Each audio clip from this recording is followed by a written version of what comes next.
నమస్కారం news bulletin కు స్వాగతం నా పేరు సుమలత వార్తల్లో ముందుగా హెడ్లైన్స్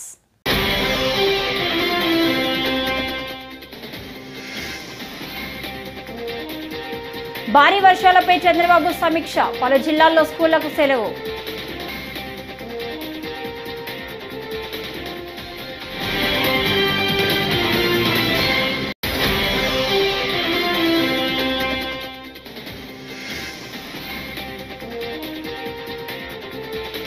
వైసీపీని వీడుతారన్న వార్తలపై తొలిసారిగా స్పందించిన రోజా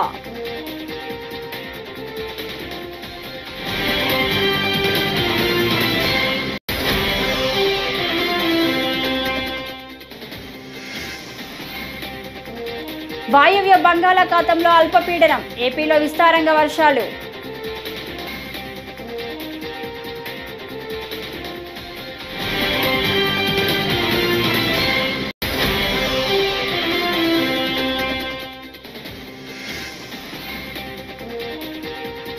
రాష్ట్రంలో ఏ ఆడపిల్ల కూడా ప్రశాంతంగా నిద్రపోవట్లేదు వైఎస్ఆర్సీపీ వరదు కళ్యాణి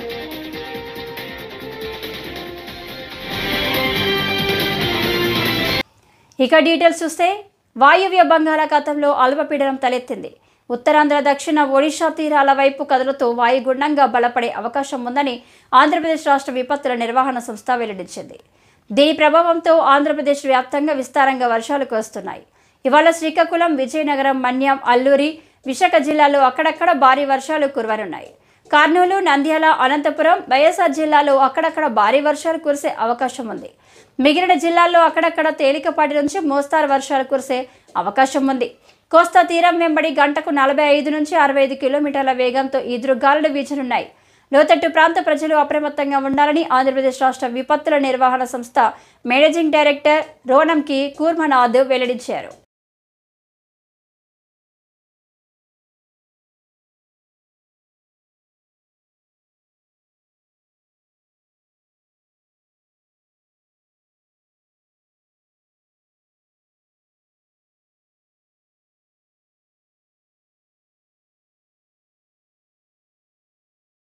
ఆంధ్రప్రదేశ్ రాష్ట్రంలో టీడీపీ కూటమి ప్రభుత్వం అధికారంలోకి వచ్చిన తర్వాత ఏ ఆడపిల్ల కూడా ప్రశాంతంగా నిద్రపోవట్లేదని వైఎస్ఆర్సీపీ మహిళా విభాగం అధ్యక్షురాలు వరదు కళ్యాణి ఆందోళన వ్యక్తం చేశారు కృష్ణా జిల్లా ఇంజనీరింగ్ కాలేజు హాస్టల్ వాష్రూమ్లో రహస్య కెమెరాలు పెట్టి విద్యార్థుల వీడియోలు తీయడం తీవ్ర కలకలం సృష్టించింది ఫైనల్ ఇయర్ విద్యార్థి ఇందుకు కారణమని అతడికి చితకబాదారు ఈ ఘటనను వరదు కళ్యాణి తీవ్రంగా ఖండించారు అక్కడ షవర్ పనిచేయక దాన్ని విప్పి చూస్తే ఏదో పెట్టి తీసినట్టుగా అనిపించి దాని మీద ఎంక్వైరీ చేసి డౌట్ పడితే ఈ విషయాలన్నీ వాళ్ళకి డౌట్ వచ్చి అనుమానపడి అప్పటి నుంచి ఆందోళన చేస్తే 30 ఉదయం 10 గంటలకే ఎస్పీ గారు ఏమీ విచారణ చేయకుండా ఏకపక్షంగా అక్కడేమీ జరగలేదు అని చెప్పేసి అక్కడ ఒక స్టేట్మెంట్ ఇచ్చేశారు ఉదయం 10 గంటలకే నిన్న మళ్ళీ ఆందోళన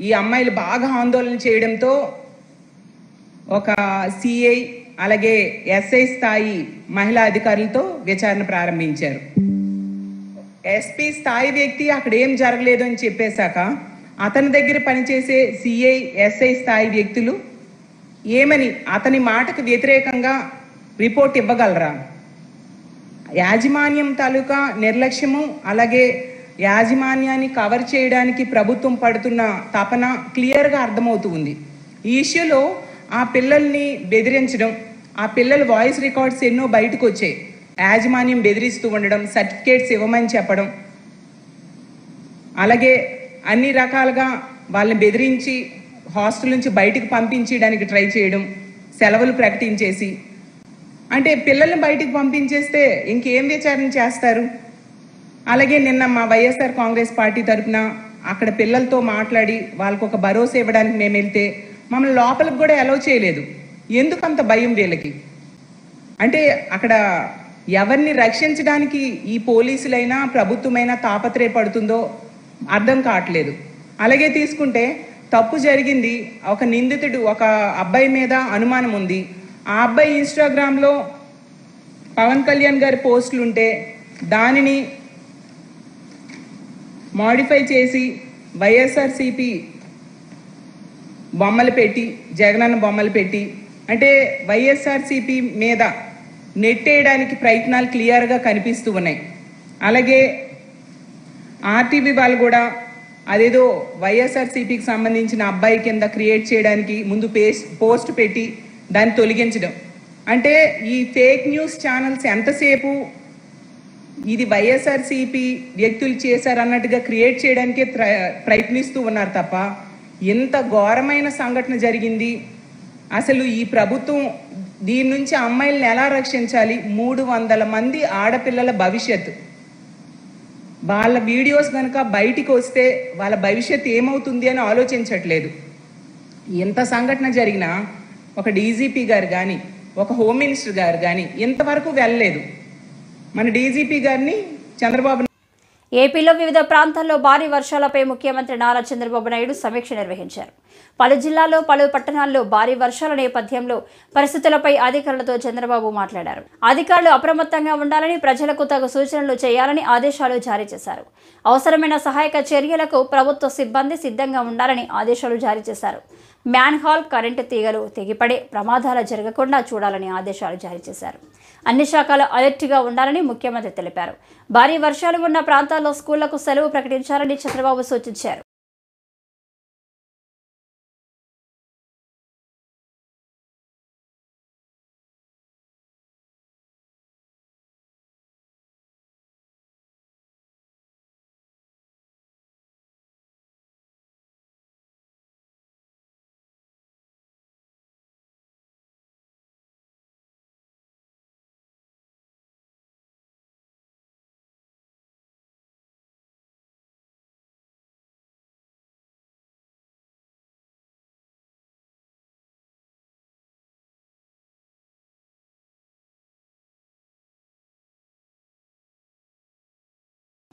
ఏపీ రాజకీయాల్లో కీలక పరిణామాలు చోటు చేసుకుంటున్నాయి. గతంలో తెలుగుదేశం పార్టీని వీడి వైసీపీ చేరిన నేతలు ఒక్కొక్కరుగా ప్రస్తుతం అధికార పార్టీలోకి వెళ్లేందుకు ఆసక్తి చూపుతున్నట్లు కథనాలు వస్తున్నాయి. ఈ క్రమంలోనే తాను పార్టీ మారుతున్నట్లు వస్తున్న వార్తలపై నగరి వైసీపీ మాజీ ఎమ్మెల్యే రోజా స్పందించారు. తాను పార్టీ మారడం లేదని, జగన్తోనే కలిసి నడుస్తారని క్లారిటీ ఇచ్చారు. పార్టీకి ద్రోహం చేసిన వారిని ప్రజలు క్షమించరని అన్నారు. ఈరోజు ఆంధ్రప్రదేశ్లో ఆడపిల్లలకి రక్షణ గురించి ఆలోచిస్తే చాలా బాధాకరంగా ఉంది.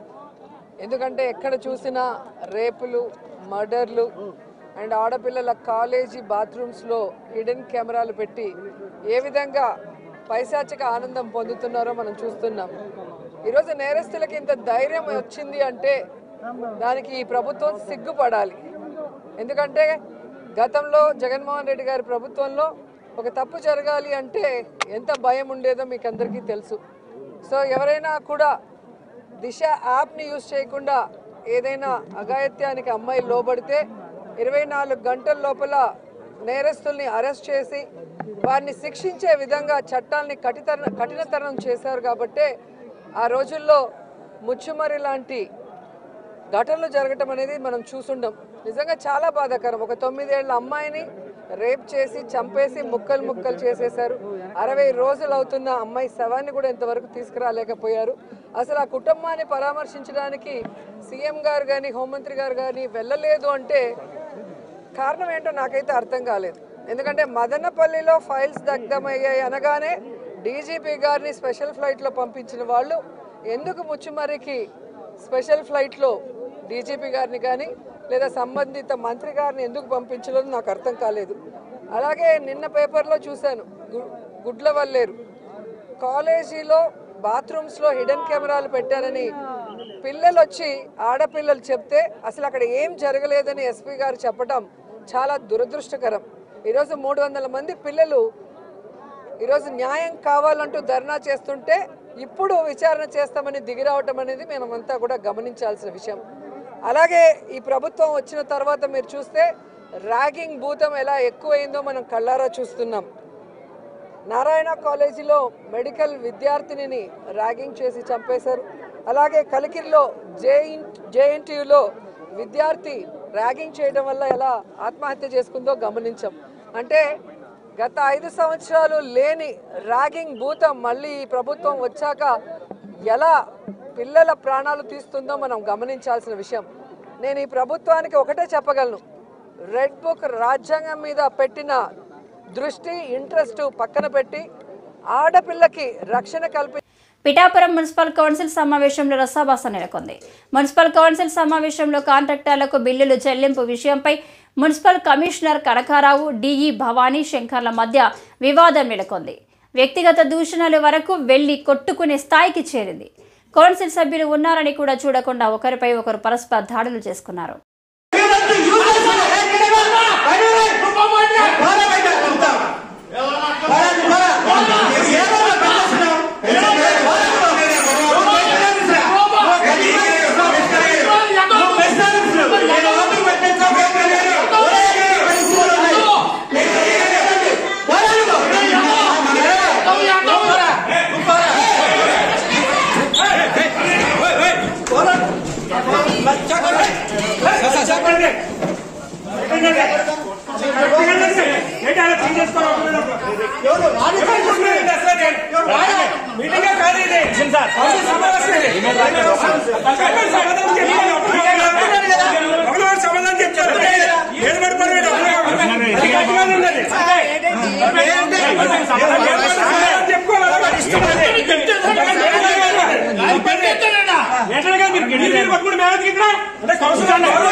అది చెప్పి మీరు మామూలుగా మాట్లాడడం కూడా కాదండి, అది ఆన్ పేపర్ కావాలి.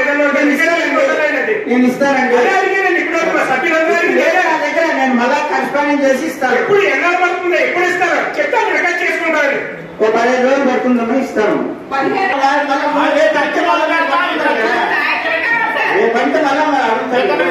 మిమ్మల్ని కదా అడుగుతా, ఆయన ప్రశ్నించారు ఏంటి ఎందుకు కలుపుకుని అంతా అని. 15 రోజులు కాదు సార్. నంద్యాల పట్టణంలో నూతనంగా నిర్మితమైన మెడికల్ కాలేజీలో విద్యను అభ్యసించే ఎంబీబీఎస్ విద్యార్థులకు ఎలాంటి ఇబ్బందులు లేకుండా కోర్సుకు అవసరమయ్యే అన్ని పరికరాలు అందుబాటులోకి తీసుకొస్తామని మైనార్టీ సంక్షేమ శాఖ మంత్రి ఎన్ఎండి ఫారూక్ అన్నారు. మెడికల్ కళాశాల ఆవరణలో నిర్వహించిన 75వ వన మహోత్సవ కార్యక్రమం అనంతరం నూతనంగా నిర్వహించిన మెడికల్ కళాశాలను జిల్లా కలెక్టర్ రాజకుమారితో కలిసి మంత్రి పరిశీలించారు. మరి ముఖ్యంగా బాలబాలికలు కూడా చాలా బాగా ఆరోగ్యకరంగా ఈ డ్యాన్స్ ఇక్కడ సాంస్కృతిక కార్యక్రమం చేశారు. వారికి కూడా పేరు పేరున ధన్యవాదాలు చేస్తూ ఉన్నాం. మరి ఈ వనమోత్సవ కార్యక్రమం అనేది దాదాపుగా ఎన్టీ రామారావు గారు ఉన్నప్పటి నుంచి కూడా ఉంది. దాదాపుగా 84-85లో కూడా ఈ కార్యక్రమం చేశాం. ఈ కార్యక్రమం మొక్కలు నాటే కార్యక్రమం ఏర్పాటు చేసేవాళ్ళం. ఎక్కడైనా కానీ ఫారెస్ట్ కాపాడాలి, కన్జర్వేషన్ కాపాడాల్సిన అవసరం ఉంది. మరి రానికి జనాభా పెరిగిపోయింది, అవసరాలు పెరిగిపోయినాయి, అదస్తికి పెరిగిపోయింది. మనకు చాలామంది ఫారెస్ట్ ఆఫీసర్లు తల్లి ఇక్కడ ఉన్నవాళ్ళు చాలామంది, నాకన్నా చాలామంది చిన్నవాళ్ళు ఉన్నారు. నంద్యాల నుంచి కర్నూలు పోయే వరకు కూడా ఇటుపక్క అటుపక్క అన్ని చెట్లు ఉండేవి. ఎన్ని కిలోమీటర్లు ఉందో నంద్యాల కర్నూలు అన్ని కిలోమీటర్లు కూడా చెట్లు ఉండేవి. ఇప్పుడు త్యాగలవారి వరకు కూడా మన జిల్లా వరకు కూడా దాదాపుగా స్టేట్ సెలక్షన్ ఉండేది. మరి వారికి రమణయ్య గారికి బాగా భక్తి ఉండేది. ఎందుకంటే రాజకీయంగా అయితే స్థానికంగా ఉండేవారు డిఎఫ్ఓలు అయితే ఇక్కడ దీనికి సంపదను కాపాడేది. కాబట్టి ఆమె కొత్తగా ఐఎఫ్ఎస్ అని చెప్పి ఇండియన్ ఫారెస్ట్ సర్వీసెస్ ఏర్పాటు చేసి ఈ ఖనిజ సంపదను కాపాడాలా, దీన్ని కాపాడకపోతే ఫారెస్ట్ ఎన్విరాన్మెంట్ పోతుంది అని చెప్పి అమెండ్మెంట్ తీసుకొచ్చి పార్లమెంట్లో పాస్ చేసి ఇదే కాకుండా ఐరన్ కానివ్వండి, అబ్రకం కానివ్వండి, కోలు కానివ్వండి, ఆ రోజు ఆ సంపద నిలబడిపోయింది. కాకపోతే ఈ సంపద నిలబడింది కాదు ఇంతవరకు. దాదాపుగా నంద్యాల టేకు కానీ అదే కానీ రోజుడు కానీ రెస్టారెంట్లు కానీ ఉండేది కంప్లీట్గా కనుమరుగు అయిపోయింది. నేను మంత్రిగా ఉన్నప్పుడు దాదాపు 40 సంవత్సరాల క్రితం అన్ని పుష్కరంగా ఉండేటివి. డిపోలు పెట్టి డిపోల్లో ఓపెన్గా అమ్మేవాళ్ళు. ఆ రోజుల్లో సరే మా నాయకుల గురించి మనకు నేను చెప్పాల్సిన అవసరం లేదు, ఎటువంటి మాట ఇలా పడ్డారు, ఎందుకు పోయింది ఏం కదా అనేది అన్నీ చూశారు. నా ముందు ఎంతోమంది ఐఏఎస్ రిటైర్ అయిపోయారు. మన కర్తవ్యం, మన బాధ్యత. ఇందాక చెప్పారు డిఎఫ్ గారు, కలెక్టర్ గారు, చిన్న పిల్లవాడిని ఏ రకంగా సాగుతాం ఆ రకంగా సాగాలి. సంజయ్ నగర్ కానీ, పద్మావతి నగర్ కానీ, శ్రీనివాస్ నగర్ కానీ అన్ని చెట్లు వేసాం. ఒక చెట్టు మిగిలిందే. మన కౌన్సిలర్ల బాధ్యత, ప్రజాప్రతినిధుల బాధ్యత, అధికారుల బాధ్యత. ఒక్కటి కాదు, సమష్టి అందరిది బాధ్యత. అందరూ కూడా కలిసికట్టుగా కాపాడుతారు. ఇల్లు కట్టుకుంటా ఉన్నాం, మన ఇంట్లో చెట్లు పెట్టాం. ఆ రోజు చంద్రబాబు నాయుడు గారు అంటే 1999-2000 అనుకుంటాను, జైన్ గారు ఉన్నారు. ఆయన హైదరాబాద్ చంద్రబాబు దగ్గర గైడెన్స్గా ఉన్నారు. ఇక్కడ బహుశా చేశామంటే రాక్ ఫిల్లింగ్ ట్యాంక్స్ ఏర్పాటు చేయాలి ఫారెస్ట్లో. రాక్ ఫిల్లింగ్ ఎంతైతే ఈ కొండ నుంచి నీళ్ళు ప్రవహిస్తాయో అక్కడక్కడ మన రాళ్ళు పెట్టి అది రీఛార్జ్ అవుతూ ఉంటాయి. రాక్ ఫిల్లింగ్ ట్యాంక్ ఏర్పాటు చేయాలా. కాబట్టి ఫారెస్ట్ ఏరియా తిరుగుదామని చెప్పి దిగాం. ఆ రోజు డీప్ కవర్ చెప్పారు. సార్ ఇక డోర్ అంతా ఊరే లేస్తాయి, మొత్తం కూడా ఫారెస్ట్ అంటే ఆ రోజుల్లో ఇది సార్ దాంట్లో మనకు తెలుసు. కానీ ఆ రోజు డీప్గా చెప్పారు సార్ కన్సర్వేటర్ గారు, ఇదంతా ఫారెస్ట్ సార్, ఊరే లేవు ఇవన్నీ అని, మొత్తం అన్ని ఊర్లు అయిపోయినాయి. నూజివీడులోని ట్రిపుల్ ఐటీలో నిర్వహిస్తున్న మెస్లా పనితీరుపై ఏలూరు జిల్లా జాయింట్ కలెక్టర్ దాత్రిరెడ్డి ఆగ్రహం వ్యక్తం చేశారు. కళాశాల ప్రాంగణంలోని మెస్లను పరిశీలించారు. వంటకు వినియోగించే సరుకులు, నూనెల నాణ్యతను తెలుసుకోవాలని ఫుడ్ సేఫ్టీ అధికారులకు సూచించారు. విద్యార్థుల ఆరోగ్యం పట్ల బాధ్యత లేదా అని ప్రశ్నించారు. తక్షణమే మెస్ల నిర్వాహకులు విద్యార్థులతో సమావేశం ఏర్పాటు చేయాలన్నారు. కుళ్ళిపోయిన vegetables and bad quality supplies, దాని అప్రోప్రియేట్ కేసెస్ ఆల్రెడీ బుక్ చేశాము. అలానే రైస్ బ్యాగ్స్లో కొంత పీడిఎస్ సరుకు కూడా దొరకడం జరిగింది. దానికి ఇక్కడ మన సిఎస్డిటీ గారు ఉన్నారు, he'll be filing 6A case అనేది కూడా బుక్ చేస్తారు దానికి. అదర్ దెన్ దట్ ఈ హాస్పిటల్ ల్యాబ్ ఏవైతే ఉన్నాయో వాటికి రిజిస్ట్రేషన్ లేదు అనేది మాకు హైలైట్ అయ్యింది. So through DMHO's help college administration faculty they are applying for registration. ఈ 1.5 వీక్లో ఈ రిజిస్ట్రేషన్ ప్రాసెస్ అనేది జరిగిపోతే ఇప్పటి నుంచి ఇంకా అన్ని రకాల safety standards, equipments, good quality doctors అవన్నీ కూడా మెయింటైన్ అవుతాయి ఇక్కడ. దాని తర్వాత వైఫై ఇష్యూ ఒకటి రేజ్ చేసి ఉన్నారు మన students.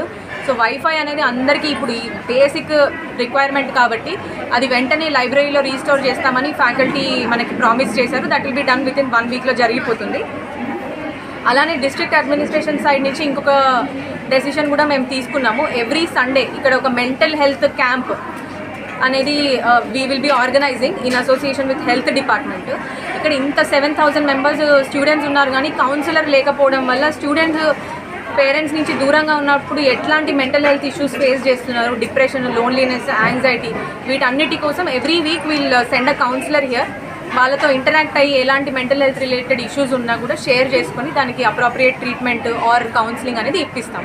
So these are some of the short term ఇమీడియట్గా ఏమేమైతే సాల్వ్ చేయగలమో అది చేయడం జరిగింది. దాని తర్వాత ఒక ఇంపార్టెంట్ పాయింట్ ఏంటంటే ఈ ట్రిపుల్ ఐటీ అనేది ఇట్స్ అన్ ఆటోనామస్ బాడీ. మేము ఎవరం కూడా ఇక్కడ రావాలని మాకు లేదు, బట్ ఇంత ఇష్యూ అయింది కాబట్టి రావడం జరిగింది. Going forward we have confidence that వీళ్ళే ఇక్కడ ఉన్న ఇష్యూస్ని ఇంటర్నల్గా సాల్వ్ చేసుకుంటారని we are hoping. Thank you. Parvathipuram Manyam జిల్లాలో క్షేత్రస్థాయి పర్యటనలో భాగంగా సీతంపేట మండలం దెబ్బగూడ గ్రామంలో జిల్లా కలెక్టర్ ఏ శ్యామ్ ప్రసాద్ పర్యటించారు. గిరిజన వన్ధన్ వికాస కేంద్రాన్ని జిల్లా కలెక్టర్ ఏ శ్యామ్ ప్రసాద్ సందర్శించారు. కేంద్రంలో నిర్వహిస్తున్న పసుపు ప్రాసెసింగ్ యూనిట్లను పరిశీలించారు. మార్కెట్లో విక్రయించే పసుపు ప్యాకింగ్ విధానాన్ని అడిగి తెలుసుకున్నారు.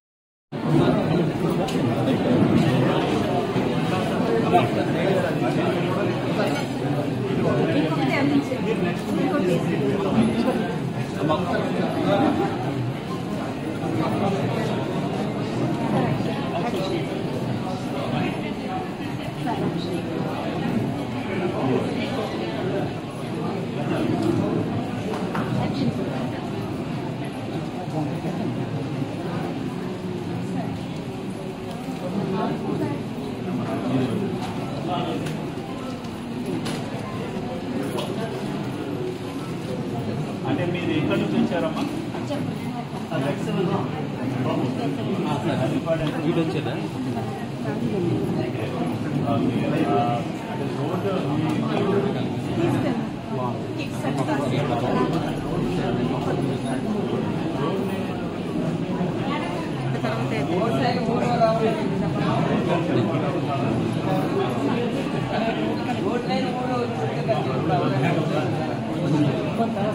ఆ తర్వాత ఇవన్నీ శాంపుల్ ఓకే.